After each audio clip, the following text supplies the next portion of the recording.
আসসালামু আলাইকুম। তারেক সরকারের ১০০ দিন হয়েছে। এই ১০০ দিনে তারেক সরকার আসলে কি করেছে? এই ১০০ দিনে তারেক সরকার গুরুত্বপূর্ণ যে কাজ করেছে, তার মধ্যে ১ নম্বর হলো বিচার বিভাগের স্বাধীনতা হরণ করেছে। গুম অধ্যাদেশ বাতিল করে গুম করার মতো আবার পরিবেশ তৈরি করেছে। ইতিমধ্যে বিরোধীদের উপর মিথ্যা মামলা, গায়েবী মামলা দিয়ে তাদেরকে আটক করেছে, জেলে পুরেছে। একাধিক জায়গায় থানার ভিতরে বিরোধীদের উপর হামলা হয়েছে, সেগুলোর কোনো ধরনের বিচার তদন্ত তারেক সরকার করেনি। দলীয়করণ, আত্মীয়করণের চরম নিকৃষ্ট উদাহরণ তৈরি করেছে।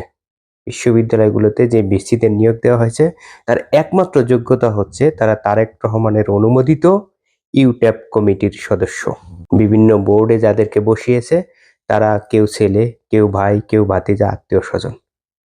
দলীয়করণ, আত্মীয়করণ এরকম নিকৃষ্ট উদাহরণ বাংলাদেশের ইতিহাসে আর পাবেন না। পুরো অর্থনৈতিক ব্যবস্থাকে এসালমের হাতে আবার তুলে দিয়েছে।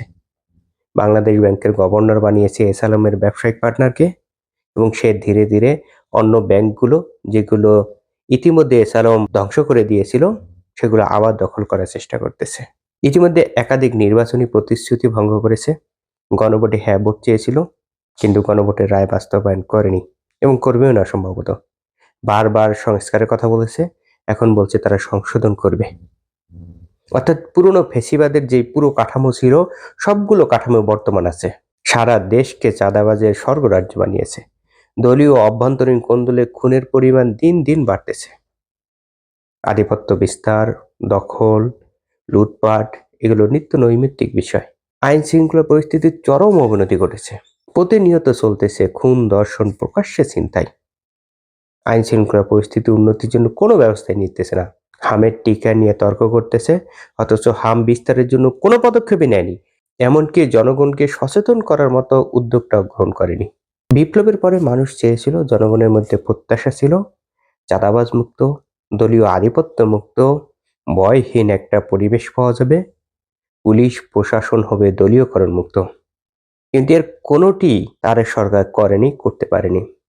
বরঞ্চ তারেক সরকার কিছু কার্ড বিলি করার মাধ্যমে তাদের সাফল্য প্রচার করতেছে। তাই এই অল্প সময়ের মধ্যে জনগণের মধ্যে ক্ষোভের তৈরি হয়েছে। ইতিমধ্যে তারেক রহমান নিজে, স্বরাষ্ট্রমন্ত্রী, আইনমন্ত্রী জনগণের পক্ষ থেকে ভুয়া ভুয়া স্লোগান শুনেছে। এই যারা ভুয়া ভুয়া স্লোগান দিচ্ছে, তারা সবাই বিরোধী দলের না। কারণ বাংলাদেশের ৭০% মানুষ গণভোটে হ্যাঁ এর পক্ষে রায় দিয়েছিল। এই ৭০% মানুষ সবাই জামাতের লোক না, তার মধ্যে বিএনপি সাধারণ মানুষও আছে। তাই তাদের সাথে তারেক সরকার পুরোপুরিভাবে প্রতারণা করেছে। তাই তো তারেক রহমানকে মাত্র ১০০ দিনের মধ্যে ভুয়া ভুয়া স্লোগান শুনতে হয়। তারেক সরকার যদি জুলাইয়ের আকাঙ্ক্ষা বাস্তবায়ন না করে, জুলাইতে যে প্রত্যাশা নিয়ে মানুষ মাঠে নেমেছিল, জীবন দিতে ভয় করেনি, সেই প্রত্যাশা যদি তারেক সরকার বাস্তবায়ন না করে, তার উল্টো দিকে হাঁটে, তবে এ ধরনের ভুয়া ভুয়া স্লোগান ভবিষ্যতে আরো শুনবে তারা।